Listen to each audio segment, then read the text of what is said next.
tidak mampu menjalani kehidupan ini. Banyak sekali yang kita hadapi, seperti pujian tadi mengatakan bahwa Dialah Allah yang sanggup memberikan kekuatan, Dia Allah yang sanggup menyembuhkan, menolong di dalam kehidupan saudara-saudara. Puji nama Tuhan. Biarlah kita terus memuji dan memuliakan nama Tuhan. Kembali kita bangkit berdiri dengan pujian, kerahkanlah kekuatan. Haleluya.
Haleluya, puji Tuhan. Kita sudah memuji menyembah Tuhan dan kita merasakan hadirat Allah dan nama Tuhan disenangkan. Dan saat ini kita akan membuka Alkitab kita. Kita akan baca di dalam 1 Yohanes pasal 2. Kita akan baca ayat yang ke-18. Selama mungkin berapa bulan ini, setiap ibadah hari Jumat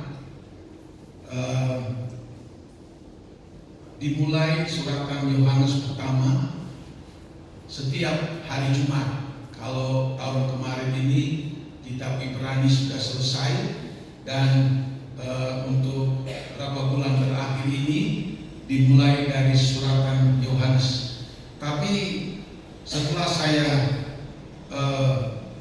berdoa sama Tuhan dan melihat situasi yang ada sekarang ini, kita perlu tahu ya bahwa kita sekarang berada pada akhir zaman. Nah, kalau kita tahu firman Allah, maka kita akan mengambil sikap mana yang harus kita pilih di dalam menjalankan kehidupan ini, supaya kita tidak keliru, supaya kita tidak tersesat. Sebab kita sudah ada di ujung akhir zaman ini. Dalam 1 Yohanes pasal 2, mulai ayat 18 atau ayat 18 dulu, yang ada judul di situ adalah Antikristus. Ya, kita hormati pembacaan firman Allah ini. Kita akan baca sama-sama. Ya, sudah ada 2, 3. Anak-anakku, waktu waktu ini adalah waktu yang terakhir. Dan seperti yang telah kamu dengar, seorang antikristus akan datang. Sekarang telah bangkit banyak antikristus. Itulah tandanya bahwa waktu ini benar-benar adalah waktu yang terakhir. Ya, puji Tuhan, silakan duduk. Nah, saudara-saudara, banyak orang tidak memahami atau mungkin jarang sekali berbicara tentang mengkhotbahkan tentang antikris. Karena kalau berbicara tentang antikris ini, maka kita melihat bahwa begitu dahsyatnya dalam tanda kutip kejahatannya, dosanya yang begitu hebat ada di dalam kehidupan yang namanya antikris ini. Ya, di dalam ayat firman Allah ini memberitahukan kepada saya dan saudara bahwa waktu ini adalah waktu yang terakhir atau sudah di ujung akhir kehidupan dunia ini, yang ditandai dengan apa yang dikatakan seorang antikristus akan datang. Dan sekarang telah bangkit banyak antikristus. Antikristus itu adalah seorang oknum. Dia akan menjadi seorang pemimpin di dalam dunia ini. Tetapi dia seorang pemimpin yang penuh dengan dosa, penuh dengan kejahatan. Di dalam Alkitab, di dalam Injil Matius, dia disebut sebagai pembinasa keji. Dia juga disebut sebagai Dajjal. Dia disebut sebagai anti kebenaran atau anti kekudusan. Bahkan dia itu menyatakan diri dan ingin sekali menyamai akan kedudukan daripada Allah. Antikris ini dia nanti akan menguasai 1260 hari lamanya, atau selama 42 bulan, atau selama 3 tahun 6 bulan lamanya. Dia akan nanti menguasai seluruh muka bumi ini. Dia akan memerintah seluruhnya. Agama tidak ada lagi agama macam-macam. Cuma ada satu agama, agama antikris. Dia yang akan memegang keamanan di seluruh dunia. Dia akan memegang keuangan di seluruh dunia. Dia akan menguasai seluruh perekonomian di dalam dunia ini. Dan dia itu penuh dengan kejahatan yang luar biasa. Menjadi pertanyaan, kita sekarang sudah ada di ujung akhir zaman. Kita tidak tahu kapan dia akan berkuasa, tidak tahu. Itu rahasia. Tetapi kita harus waspada. Kita harus bersiap sedia. Kita harus memiliki kekuatan iman. Kita harus bertumbuh di dalam iman, bertumbuh dewasa di dalam Tuhan. Sebab antikristus ini dia akan mengadakan banyak mujizat. Dia akan nanti bekerja dengan nabi palsu, akan mengecoh banyak orang di dunia, bahkan pun termasuk orang Kristen sekalipun akan terkecoh dengan perbuatan-perbuatan ajaib yang dia lakukan. Tujuannya apa? Alkitab katakan, meskipun dia sudah orang percaya sama Tuhan, bahkan meskipun dia sudah disebut sebagai umat pilihan Tuhan, dia bisa terkecoh oleh perbuatan antikris yang akan dia lakukan di muka bumi ini. Kemarin Jumat sudah kita melihat antikris itu sudah ditulis di dalam kitab Daniel pasal yang ke-7. Di situ jelas sekali disebutkan ada 4 binatang. Yaitu yang pertama, yaitu rupanya seekor singa berbulu burung raja wali, tapi akhirnya lepas sayap-sayapnya tercabut. Itu adalah bicara tentang fenomena akhir zaman yang menguasai dunia dengan ajaran-ajaran palsu, dengan nabi palsu, dengan guru-guru palsu. Dan sekarang ini pengajaran palsu, guru palsu, nabi palsu sedang merajalela di muka bumi ini, dan itu sudah digenapi. Di situ Daniel menulis yang kedua, binatang kedua adalah seperti beruang. Dan dikatakan di situ bahwa dia itu menggigit 3 tulang rusuk. Apa maksudnya? Beruang itu adalah bicara tentang kehidupan manusia pada akhir zaman yang selalu ingin untuk memuaskan keinginan hawa nafsunya. Tulang rusuk itu bicara sebagai pendamping atau sebagai istri, tapi beruang itu menggigit 3 tulang rusuk. Itu bicara tentang akhir zaman pernikahan orang-orang, termasuk orang Kristen, akan dikoncang oleh situasi ini, sehingga orang tidak akan menghargai akan pernikahan, sehingga mereka mau ambil siapa yang mereka suka, seperti zaman Nuh, seperti pada zaman daripada Lot. Itu terjadi. Yang ketiga kita lihat ada seperti macan tutul dan 4 sayapnya. Begitu cepat sekali dia kalau dia terbang karena mempunyai 4 sayap. Itu adalah berbicara tentang percepatan kejahatan, percepatan dosa yang dilakukan oleh manusia, dan sekarang telah terbukti dengan internet. Kita lihat memakai Facebook, memakai macam-macam, mempercepat manusia menuju kepada dosa dan kejahatan. Memang ada baiknya internet, tapi ada banyak juga yang merusak moral, merusak kehidupan manusia dengan segala kejahatan-kejahatan yang ada di muka bumi ini.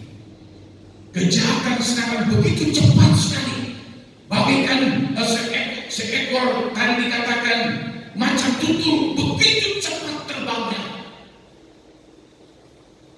Dosa begitu meningkat pada akhir zaman ini. Itu sudah menjadi bukti. Lalu binatang yang keempat, kalau di situ kita lihat ini berbicara tentang antikris, yaitu di dalam ayatnya yang ke-7, Daniel 7 ayat 7. Kemudian aku melihat dalam penglihatan malam itu tampak seekor binatang yang keempat, yang menakutkan dan menasihatkan, dan ia sangat kuat. Ia bergigi besar dari besi, ia melahap dan meremukkan, dan sisanya diinjak-injaknya dengan kakinya. Ia berbeda dengan segala binatang yang terdahulu. Lagi pula ia bertanduk 10. Binatang keempat ini nubuatan yang disampaikan oleh Daniel kurang lebih 600-700 tahun sebelum Kristus lahir. Tuhan sudah memperlihatkan kepada Daniel ada seekor binatang yang mengerikan, yang begitu mendahsyatkan. Ditulis di dalam ayat ini, dikatakan dalam ayat ini, ia sangat-sangat kuat. Ia bergigi besar, katanya, bergigi besi, melahap dan meremukkan, dan sisanya diinjak-injak dengan kaki. Siapa itu? Itu adalah bicara tentang si antikristus ini. Sudah dinubuatkan jauh-jauh hari oleh Nabi Daniel. Begitu kuat, giginya begitu kuat bagaikan besi. Kalau dia menggigit tidak akan mungkin dilepaskan. Dia akan mencapik-capik, dia akan menginjak-injak, Di dalam Wahyu pasal 11 ayat 1 dan 2, di situ dikatakan oleh firman Allah, Yohanes Rasul melihat ada sebuah bulu mengukur bait Allah. Orang yang berdoa, orang yang beribadah, orang yang berkorban di dalamnya akan diukur. Ayat 2 di situ dikatakan. Tetapi yang di luar bait Allah tidak usah diukur, sebab mereka itu akan diinjak-injak oleh orang kafir yang namanya adalah si antikris ini. Mereka akan dianiaya, disiksa habis-habisan selama kurang lebih 3,5 tahun. Supaya kita bisa tahu itu, jadi barangkali Pak ini mungkin cuma cerita bohong barangkali.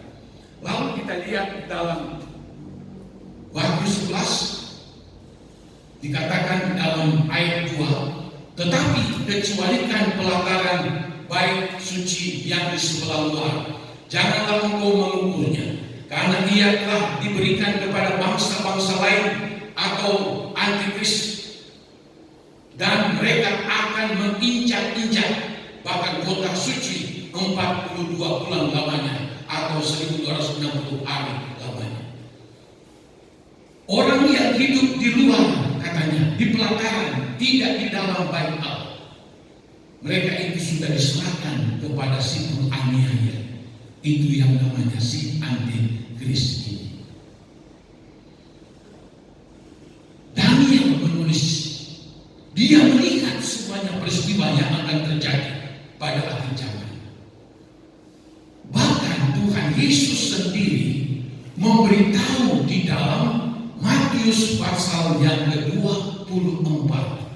Matius 24, di situ dikatakan di dalam ayat 15, jadi apabila kamu melihat pembinasa kecil, siapakah si pembinasa kecil itu? Itu adalah si antikristus, pembinasa kecil. Dia disebut juga sebagai orang durhaka. Dia disebut juga sebagai orang durhaka. Di sini disebut pembinasa kecil. Lalu dikatakan di dalam ayat berikutnya, kita melompat saja supaya jangan menyita waktu banyak. Dalam ayat 21 dikatakan, sebab pada masa itu akan terjadi siksaan yang dahsyat, seperti yang belum pernah terjadi sejak awal dunia sampai sekarang, dan yang tidak akan terjadi lagi. 22. Dan sekiranya waktunya tidak dipersingkat, maka dari segala yang hidup tidak akan ada yang selamat. Akan tetapi oleh karena orang-orang pilihan, waktu itu akan dipersingkat. Pada waktu itu jika orang berkata kepadamu, lihat, Mesias ada di sini atau Mesias ada di sana, jangan kamu percaya. Sebab Mesias palsu dan nabi-nabi palsu akan muncul, dan mereka akan mengadakan tanda-tanda yang dahsyat dan mujizat, sehingga sekiranya mungkin mereka menyesatkan orang-orang pilihan juga. Tuhan Yesus sudah memberitahu peristiwa yang nanti akan terjadi pada akhir zaman. Si pembinasa kecil itu, waktu dia akan menguasai dunia ini, disebutkan di dalam ayatnya yang ke-21 tadi, maka akan terjadi siksaan yang dahsyat yang belum pernah terjadi sejak awal dunia sampai sekarang, dan yang tidak akan terjadi lagi. Orang-orang yang tidak mau mengikuti aturan si antikris ini, orang-orang yang tidak mau tunduk kepada antikris ini, mereka tetap percaya kepada Tuhan Yesus Kristus, maka antikris itu akan menganiaya habis-habisan. Dia akan menyiksa begitu luar biasa sampai membuat orang itu bisa-bisa dia tinggalkan kepercayaannya kepada Tuhan. Di dalam dunia ini saya belajar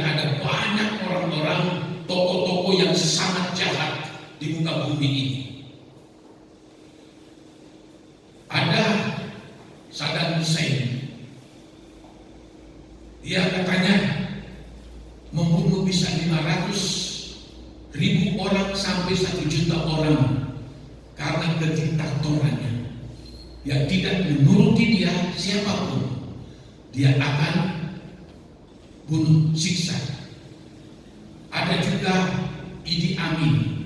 Saya belajar sekitar 250.000 sampai 500.000 orang terbunuh atas perintah Idi Amin di Uganda. Begitu sadis, terutama orang-orang Kristen. Lalu Pol Pot dari Kamboja,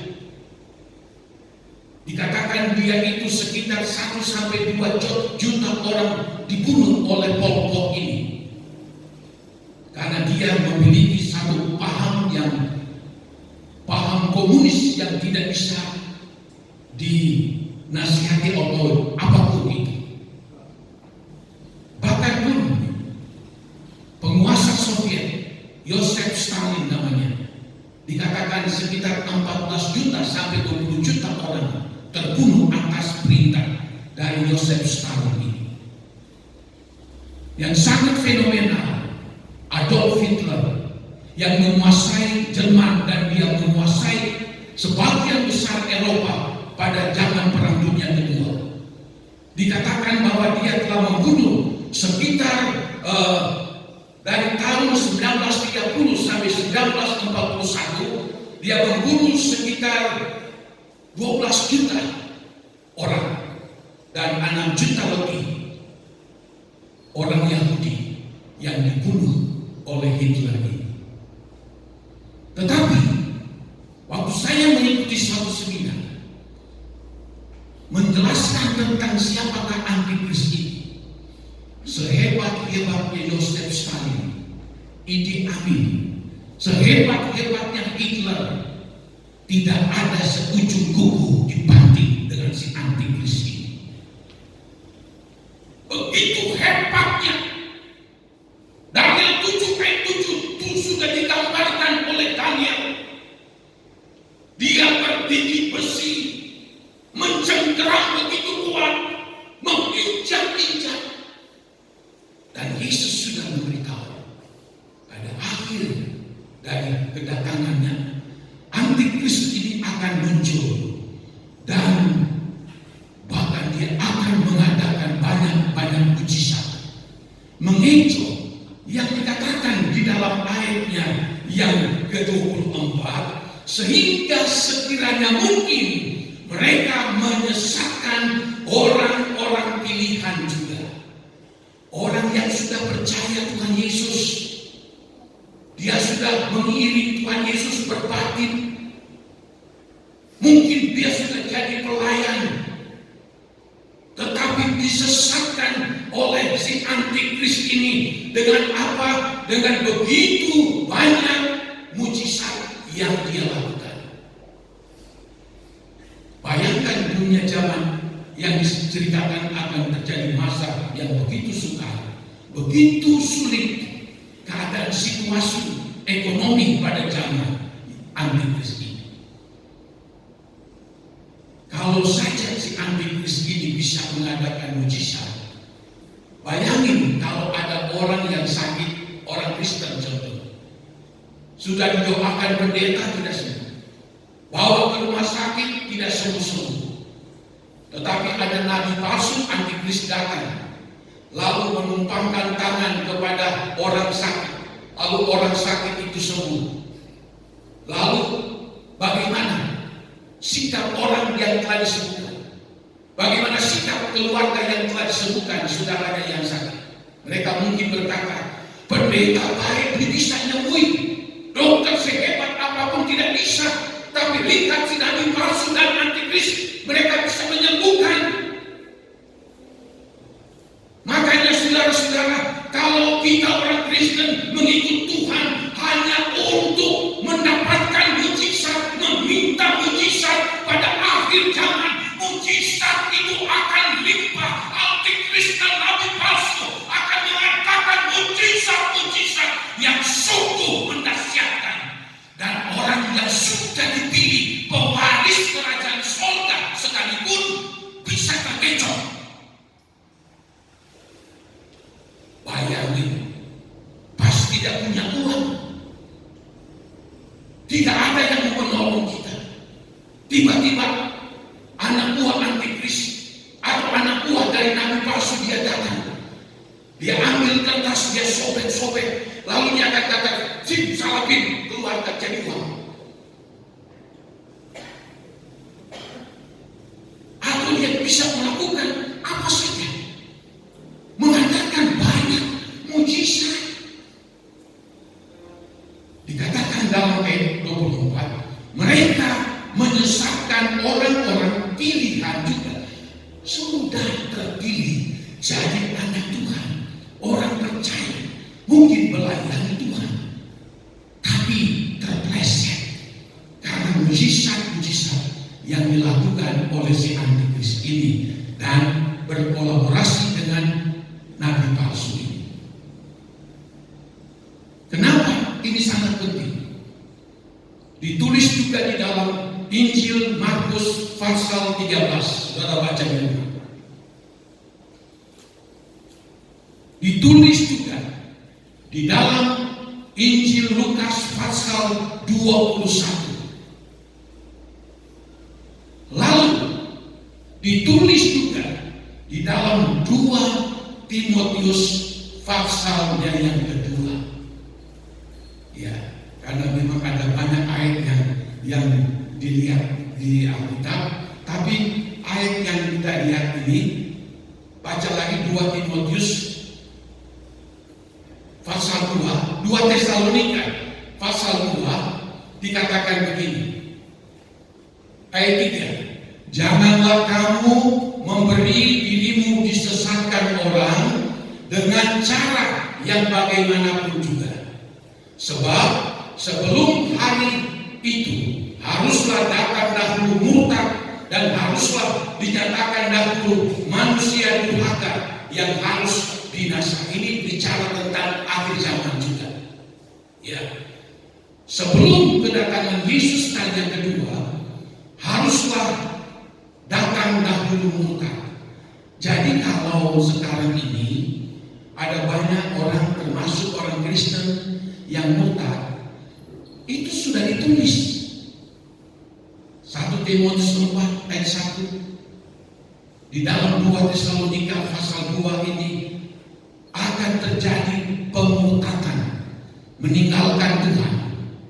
Lalu dikatakan, dan haruslah dinyatakan dulu manusia durhaka. Siapa manusia durhaka? Itu si antikris yang harus, yaitu lawan yang meninggikan diri di atas segala yang disebut atau yang disembah sebagai Allah. Ini si antikris. Bahkan ia duduk di bait Allah dan mau menyatakan diri sebagai Allah. Ini si antikris. Dia sangat ambisi, ingin mau jadi seperti Allah. Ya. Kalau di dalam Alkitab kita orang Kristen ada 3 oknum, yaitu Allah Bapa, Allah Anak, dan Roh Kudus. Dan ketiganya itu adalah esa atau satu. Iblis mengambil contoh dengan keberadaan Allah kita, Allah Bapa, Anak, dan Roh Kudus, yaitu iblis, Lucifer. Lalu antikris yang ketiga, nabi palsu. Dia meniru cara daripada Allah. Dia memang paling jago untuk meniru, terlebih meniru kepada Tuhan. Nah, dikatakan di dalam ayat yang dibaca ini, dalam ayat yang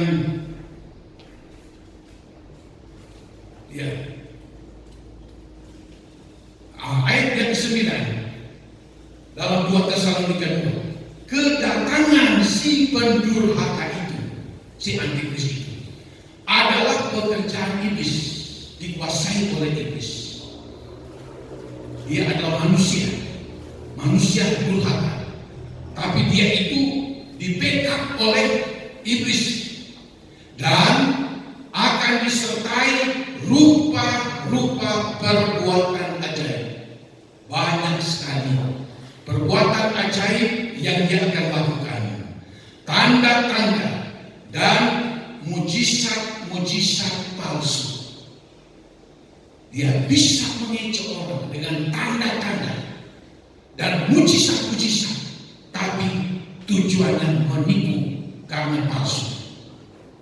Dengan ayat 10, dengan rupa-rupa tipu daya jahat terhadap orang-orang yang harus binasa karena mereka tidak menerima dan mengasihi kebenaran yang dapat menyelamatkan mereka. Mereka tidak mengasihi akan kebenaran, ya, tidak menerima dan tidak mengasihi akan kebenaran. Itulah firman dari Tuhan. Di dalam 1 Yohanes yang kita lihat ditulis juga di dalam ayat 18 dan 19. Di dalam kitab Wahyu pasal 11 juga ditulis tentang antikris. Apalagi di dalam Wahyu pasal yang ke-13, ya, supaya kita mengerti, ya, di dalam Wahyu pasal yang ke-13, di situ firman Allah berkata begini. Ini yang diperlihatkan Tuhan kepada Rasul Yohanes di Pulau Patmos.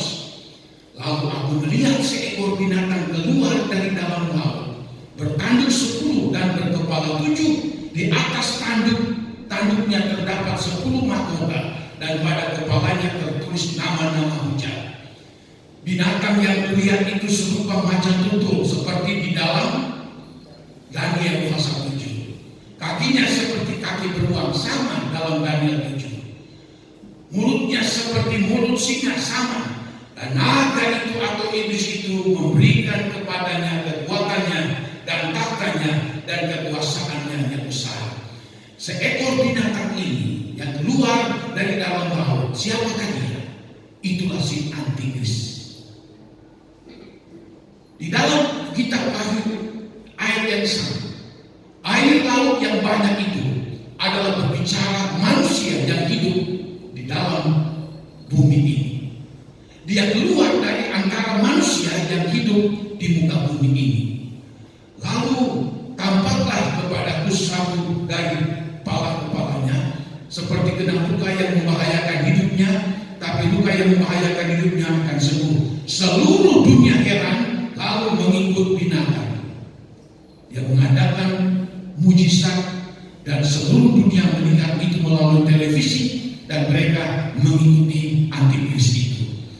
Mereka menyembah naga, si iblis itu, karena ia memberikan kekuasaan kepada binatang atau antikristus itu. Dan mereka menyembah binatang itu, mereka menyembah si antikris itu, sambil berkata, siapakah yang dapat seperti binatang ini, dan siapakah yang dapat berperang melawan dia? Dan kepada binatang itu atau si antikris ini diberikan mulut yang penuh kesombongan dan hujat, dan kepadanya diberikan juga kuasa untuk melakukannya 42 bulan lamanya sama. Lalu dikatakan ia membuka mulutnya untuk menghujat Allah, menghujat namanya dan kemah kediamannya dan semua mereka yang diam di surga. Dan ia diperkenankan berperang melawan orang-orang kudus dan untuk mengalahkan mereka, dan kepadanya diberi kuasa atas setiap suku dan umat dan bahasa dan bangsa. Dan semua orang yang diam di atas bumi akan menyembahnya, yaitu setiap orang yang namanya tidak tertulis sejak dunia dijadikan dalam kitab kehidupan dari anak domba yang telah tersembelih. Kita lihat di sini, saudara, begitu hebatnya si antikris ini, dengan segala pergerakannya, dengan segala tanda-tanda ajaib yang dia lakukan. Seluruh masyarakat bumi ini yang tidak percaya kepada Tuhan Yesus, dia akan paksa untuk sujud dan menyembah kepada si antikris ini. Dan dia diberi kuasa melawan orang-orang kudus dan mengalahkannya, dan diberikan kuasa setiap suku, setiap umat, setiap bangsa dan bahasa. Tapi dia tidak mampu untuk bisa membinasakan orang-orang yang namanya sudah tertulis di dalam buku kehidupan yang kekal. Di dalam ayat 8 saya ulangi, semua orang yang diam di atas bumi akan menyembahnya, yaitu setiap orang yang namanya tidak tertulis sejak dunia dijadikan di dalam kitab kehidupan dari anak domba yang disembelih. Yang tidak tertulis. Jadi saya dan saudara yang sudah percaya menerima Yesus sebagai Tuhan dan Juru Selamat, di dalam Yeremia pasal yang ke-17, nama kita tertulis dalam kitab buku kehidupan daripada Tuhan. Namun dikatakan dalam ayat, orang yang meninggalkan akan Tuhan, meninggalkan akan firman daripada Tuhan, maka nama mereka terhapus di dalam buku kehidupan yang kekal itu. Ada pemeliharaan Tuhan bagi umat-umatnya yang namanya sudah tercantum, sudah tertulis dalam buku kehidupan yang kekal. Tapi yang tidak tertulis di dalam buku kehidupan yang kekal itu semua menjadi santapan daripada si antikris yang jahat. Makanya kita berjuang. Saya dan saudara percaya Tuhan, lahir baru, sungguh-sungguh ikut Tuhan, mengasihi Tuhan, melakukan firman Allah. Kita menjadi umat pilihan Tuhan, bertumbuh. Kita pertahankan itu. Iblis dengan segala cara dia akan memberikan mujizat-mujizat yang begitu banyak supaya membuat kita meninggalkan Tuhan, meninggalkan firman daripada Tuhan, tidak mau melakukan akan firman Allah, perkataan Allah. Lalu pada waktu orang Kristen tidak mau melakukan kehendak Allah, dia sama dengan meninggalkan Allah dalam kitab Yeremia pasalnya yang kedua. Dia meninggalkan Tuhan, meninggalkan firman daripada Allah. Jangan kita pikir bahwa orang meninggalkan Allah itu adalah orang yang tidak ke gereja saja. Bukan. Meninggalkan firman Allah, tidak mau melakukan firman Allah, sama mereka juga meninggalkan Tuhan. Kita berusaha, berkatalah dalam diri pribadi, namaku telah tertulis dalam buku kehidupan kekal. Saya akan pertahankan, tidak akan mau nama saya tercoret. Itu sebabnya saya mau setia, saya mau sungguh-sungguh, saya mau berjuang mengikut Tuhan sampai kapanpun. Meskipun banyak susah, banyak percobaan, kesukaran, kesulitan dalam hidup, tapi tidak akan dapat menceraikan aku, memisahkan aku dengan kasih daripada Tuhan. Antikris dia punya mata, dia melihat siapakah orang Kristen yang sudah terpilih pun bisa akan terseret. Lalu dikatakan dalam ayatnya yang ke-11, nah ini kolaborasi antara antikris dengan nabi palsu. Dan aku melihat seekor binatang lain keluar dari dalam bumi dan bertanduk dua seperti anak domba, dan ia berbicara seperti seekor naga. Siapakah dia? Dia adalah nabi palsu. Yang saya katakan malam ini, nabi palsu, pengajaran palsu, hamba Tuhan palsu sudah muncul di mana-mana. Sudah muncul begitu banyak. Nah, saudara-saudara, bahkan saya mencatat ada banyak 10 lebih orang-orang yang mengaku mereka adalah Mesias. Tapi itu dari tahun abad ke-19, dari abad 20, dari abad yang ke-21 ini. Banyak sekali mereka yang mengaku mereka adalah Mesias, padahal tidak. Ya, ada pendeta Song Byung Moon dari Korea. Dia mengaku dia adalah sebagai Mesias dari Korea. Ada Jim Jones dari Amerika. Dia katakan dia adalah Mesias pada tahun 1978. terjadi pembunuhan massal atau mereka bunuh diri massal. Karena itulah kalau sudah tidak benar artinya. Lalu ada juga di Amerika Serikat mengatakan dia adalah Mesias yang mungkin pernah heboh pada tahun berapa itu 2006, David Koresh namanya, ya, dan akhirnya juga membakar diri dan terjadi begitu banyak orang yang meninggal. Dan ada juga di Jakarta, sudah lihat televisi, Lia Eden namanya, dia mengatakan bahwa aku adalah Mesias titisan dari surga dan dimasukkan ke penjara, ya.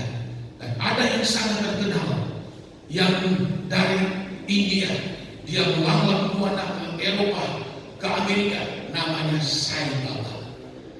Sai Baba bisa mengadakan mujizat, mencengangkan begitu banyak orang. Dia bisa menyembuhkan orang sakit, tidak disembuhkan oleh dokter, Sai Baba bisa sembuhkan. Banyak politikus datang kepada dia, meminta petunjuk. Oh, dia orang hebat, terkenal sakti di Amerika. Tapi dia sudah mati. Dia mengakui dia titisan atau dia sama seperti Mesias.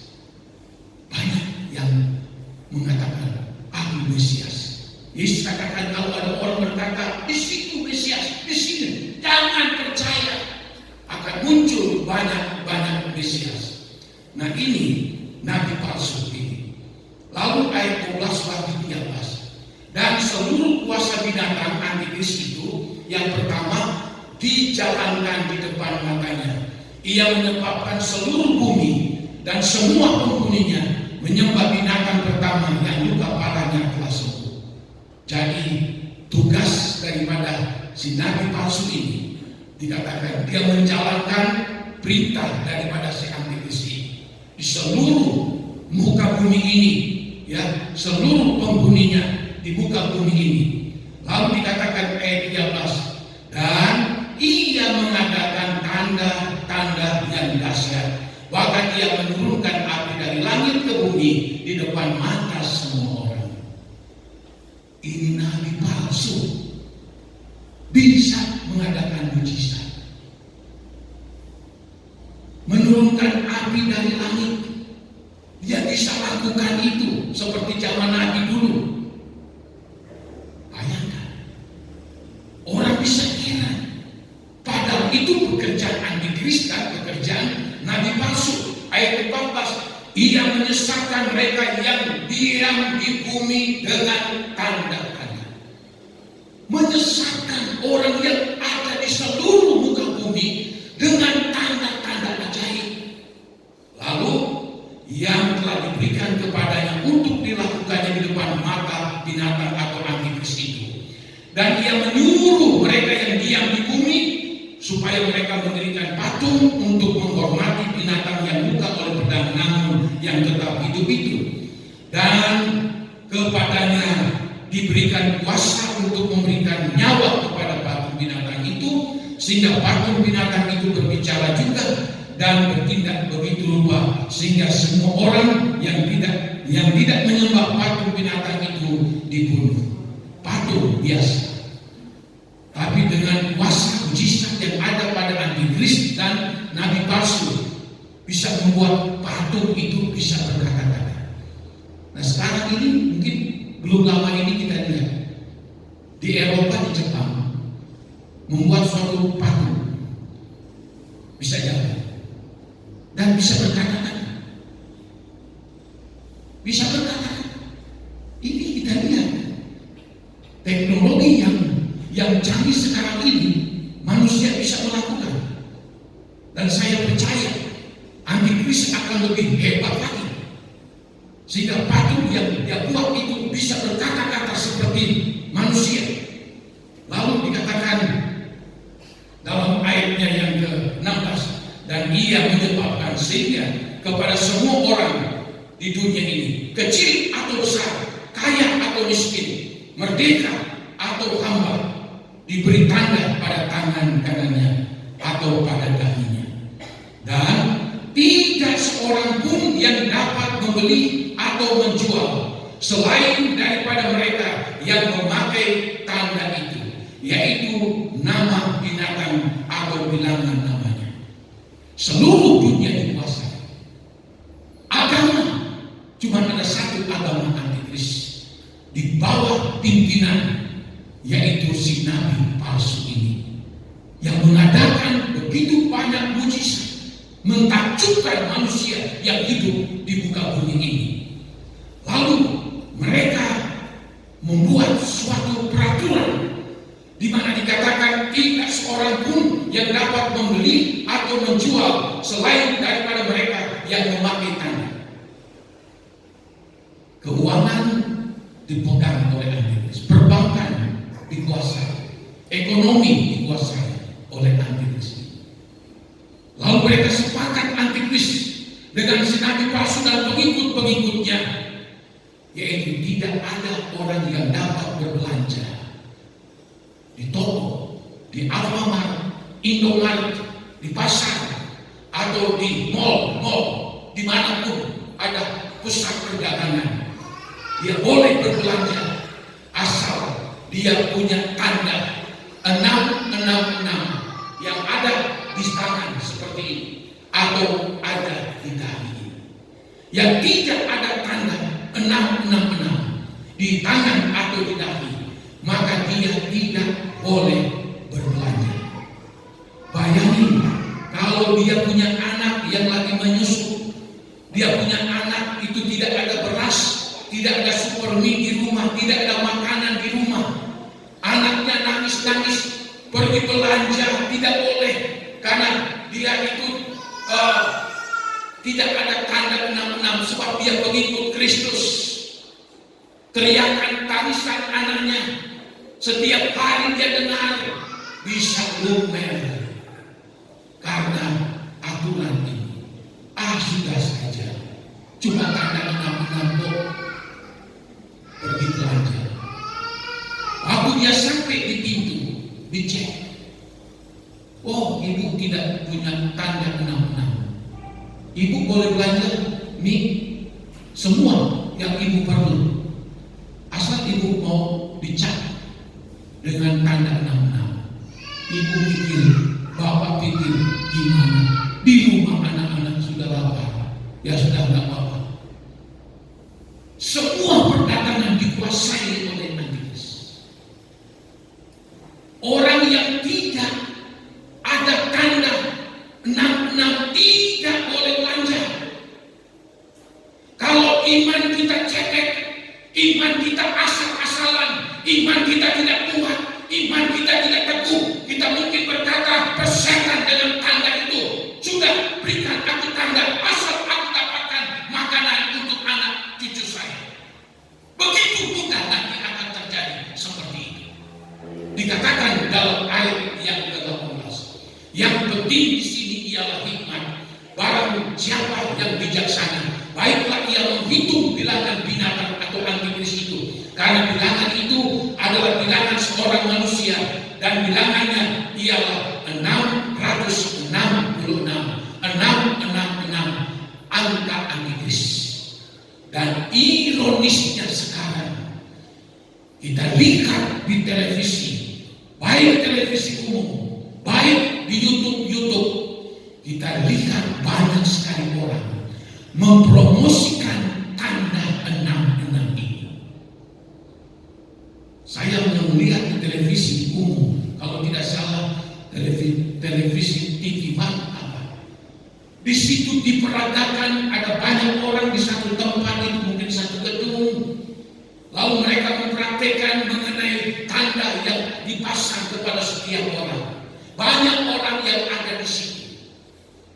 Lalu mereka satu persatu mendatangi seorang yang ada tinggal seperti ada mesin di situ. Dengan mudah sekali, tanpa ekspresi ketakutan ataupun rasa penyesalan, mereka katakan di sini atau di sini. Kalau di sini takut nanti kelihatan di tangan saya. Cap saja tanda 66. Ada lagi seorang wanita datang, ketawa dengan tersenyum, mukanya tidak ada rasa takut sama Tuhan. Dia pasrahkan untuk dicap 666. Alkitab tidak salah. Firman Allah itu ya dan amin adanya. Sudah diberitahukan oleh Rasul Yohanes, diperlihatkan oleh Tuhan kepada Rasul Yohanes, ini yang akan terjadi pada akhir zaman. Kalau antikris itu akan merajalela, menguasai dunia ini. Ini yang akan terjadi. Ini pertarungan dalam memilih. Kita memilih tetap Tuhan Yesus, selamat dan masuk surga, atau kita memilih untuk ikut aturan antikris.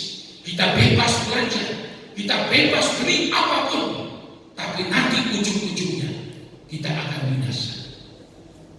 Ada satu ayat yang saya catat, saudara, di dalam Wahyu pasal 19. Kita lihat, karena memang bicara tentang antikris ini panjang, nanti kita sambung lagi. Tapi kita lihat akhir hidup daripada antikris ini, yaitu di dalam Wahyu 19 itu diceritakan Yesus sebagai panglima besar. Dia turun dan dia memerangi antikris dan segala kekuatan antikris yang namanya kebenaran. Dia adalah yang benar dan adil. Lalu apa yang terjadi? Kita baca saja di dalam Wahyu 19 ayat 19. Ya. Dan aku melihat binatang itu antikris, dan raja-raja di bumi serta tentara-tentara mereka. Ini komplotan daripada antikris yang tidak percaya Tuhan. Orang-orang yang pengikut antikris melakukan peperangan melawan penunggang kuda itu dan tentaranya. Siapakah penunggang kuda dan tentaranya? Itulah Tuhan kita Yesus Kristus dengan segala tentara malaikat Allah. Maka 20, tertangkaplah binatang itu. Siapa itu? Antikris itu. Bersama-sama dengan dia nabi palsu. Ditangkap dalam pertempuran waktu itu. Maka Tuhan tangkap antikris ini yang jahat sekali. Nabi palsu ditangkap juga, yang telah mengadakan tanda-tanda di depan matanya, dan dengan demikian ia menyesatkan mereka yang telah menerima tanda dari binatang itu dan yang telah menyembah patungnya. Keduanya dilemparkan hidup-hidup ke dalam lautan api yang menyala-nyala oleh belerang. Antikris ditangkap, nabi palsu ditangkap, dilemparkan ke dalam api neraka yang kekal untuk selama-lamanya. Jadi ini akhir hidup daripada si antikris ini. Dan pengikut-pengikutnya pun nanti akan diadili dalam takhta putih yang besar di dalam Wahyu pasalnya yang ke-20 mulai ayatnya yang ke-11. Ini harus kita tahu. Kita sudah ada di ujung akhir zaman ini. Makanya saya juga sebagai hamba Tuhan, kita jangan selalu terlena dengan khotbah-khotbah yang bagaimana supaya kita beruntung, bagaimana supaya kita berhasil, bagaimana supaya kita menjadi sukses. Sejak kemarin saya renungkan, kita sudah ada di ujung akhir zaman. Ya, kita perlu dengar khotbah tentang bagaimana Tuhan memberkati orang-orang yang sungguh-sungguh percaya kepada Tuhan. Tapi kita juga perlu tahu tentang apa yang akan terjadi pada akhir zaman ini. Tujuannya apa? Supaya kita bersiap-siap. Kita jangan lengah. Kita harus bersungguh-sungguh. Kita jangan hanya fokus kepada pekerjaan. Jangan kita fokus kepada usaha. Jangan kita hanya fokus bagaimana kita kaya. Bagaimana kita fokus mencari harta benda. Tapi kita lebih untuk keselamatan kehidupan saya dan saudara. Saya merenungkan berapa minggu ini. Aduh, kalau ini terjadi, benar seperti Tuhan Yesus katakan, masuklah pada pintu yang sempit. Karena disitulah jalan menuju kepada surga, menuju kepada kehidupan.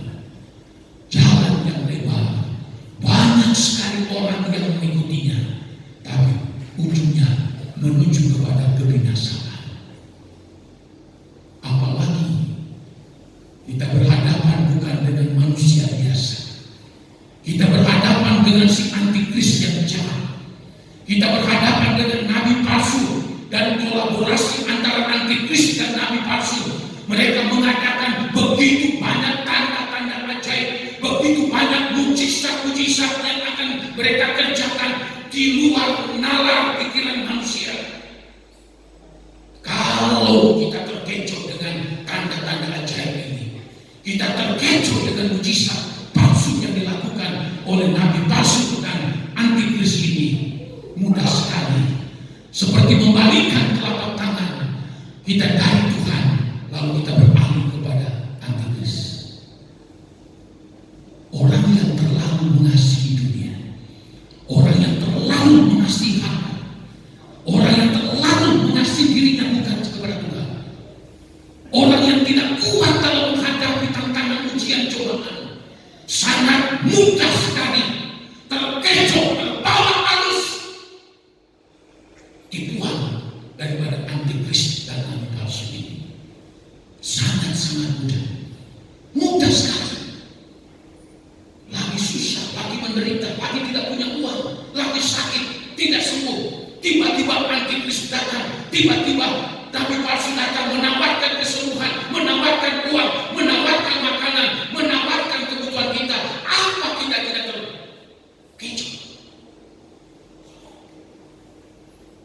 Tapi kalau kita sungguh-sungguh sama Tuhan, tidak peduli, mati sekalipun, kita tahu masuk surga, siap menangis saya dan saudara. Saya sampaikan kebenaran ini sebab apa? Kita sudah ada di ujung akhir zaman. Firman Allah katakan, anak-anakku, waktu ini adalah waktu yang terakhir. Waktu yang terakhir. Dan segala akhir, inilah waktu yang terakhir. Dan seperti telah kamu dengar, seorang antikristus akan datang. Sekarang telah bangkit banyak antikristus. Itulah tandanya bahwa kamu ini benar-benar ada waktu yang terakhir. Mari saudara, saya tidak menakut-nakuti, tapi ini berdasarkan firman Tuhan. Bertambahnya tahun 2024 berarti bertambah pendek dengan waktu yang ditentukan oleh Tuhan. Kita tidak tahu kapan waktu lonceng akan berbunyi dan semua peristiwa yang ditulis ini akan terjadi. Tapi kalau kita waspada, kalau kita siap-siapkan, kita sudah punya kekuatan iman, kita sudah tahu kebenaran daripada Tuhan, kita dikecoh sekalipun, tanda mujizat begitu hebat di pemandangan mata kita sekalipun, kita tidak bergoyang karena kita punya Tuhan yang begitu mengasihi saya dan saudara. Dia ingin selamatkan saya dan saudara. Saya tambahkan sedikit. Iblis mengadakan mujizat kepada orang-orang Kristen, bahkan pelayan-pelayan Tuhan, orang-orang yang sudah dipilih. Untuk apa? Supaya nama kita terhapus dalam buku kehidupan yang kekal. Sebab iblis tahu, Yeremia 17 berkata, orang yang tinggalkan Tuhan, orang yang tinggalkan firman Allah, nama mereka terhapus. Iblis juga tahu itu. Dia tidak ganggu kita ke gereja, dia tidak ganggu kita kalau kita berdoa. Cukup saja kita meninggalkan Tuhan, cukup kita meninggalkan firman Allah. Itu sudah berarti bagi iblis, engkau punya nama akan terhapus. Jangan sampai hal ini terjadi. Sekali nama kita ditulis dalam buku kehidupan, tetap tercantum di dalam buku kehidupan daripada Tuhan. Karena satu kali kelak perjuangan kita kita akan menerima apa yang menjadi janji Tuhan. Kita menerima keselamatan, menerima hidup yang kekal. Tapi semua pengikut-pengikut antikris, Wahyu 19 dilemparkan ke dalam api yang bernyawa-nyawa yang tak dapat dipadamkan. Tuhan tolong saya dan saudara supaya kita tetap kuat di dalam mengiring Tuhan. Haleluya. Kita masuk di dalam doa. Haleluya.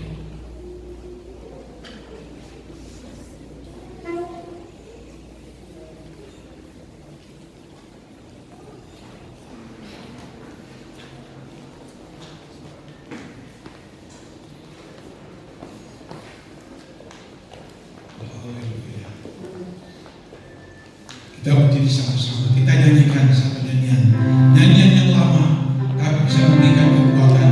Namaku disanalah dalam buku kehidupan yang kekal. Amin. Oh, namaku disanalah dalam buku kehidupan kekal.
Tetapi Tuhan, kuatkan kami, mampukan kami ya Tuhan, tambahkan iman kepada kami semua, baik sidang jemaat yang kami lain di kandang laut dan di mana saja saudara famili kami, anak-anak mantu kami, cucu-cucu kami diselamatkan oleh Tuhan. Kami suami istri kami semua ingin diselamatkan, meteraikan firman-Mu ya Tuhan, untuk kami lebih takut akan Tuhan, untuk kami lebih sungguh-sungguh di dalam mengiring dan mengasihi Tuhan, taat dan melakukan firman-Mu. Karena Tuhan, sedikit waktu lagi Tuhan, tidak lama lagi kedatangan-Mu. Kami boleh melihat kedatangan-Mu ya Tuhan. Tanda-tanda zaman ini, kuatkan kami, ampuni dosa dan salah kami, teguhkan kami ya Tuhan, untuk kami Tuhan boleh diselamatkan masuk di dalam kerajaan-Mu. Terima kasih Tuhan, kami sudah berdoa mengucap syukur. Pakai terus hamba-Mu yang sudah melayani firman-Mu. Kami sudah berdoa di dalam nama Tuhan Yesus. Haleluya. Amin.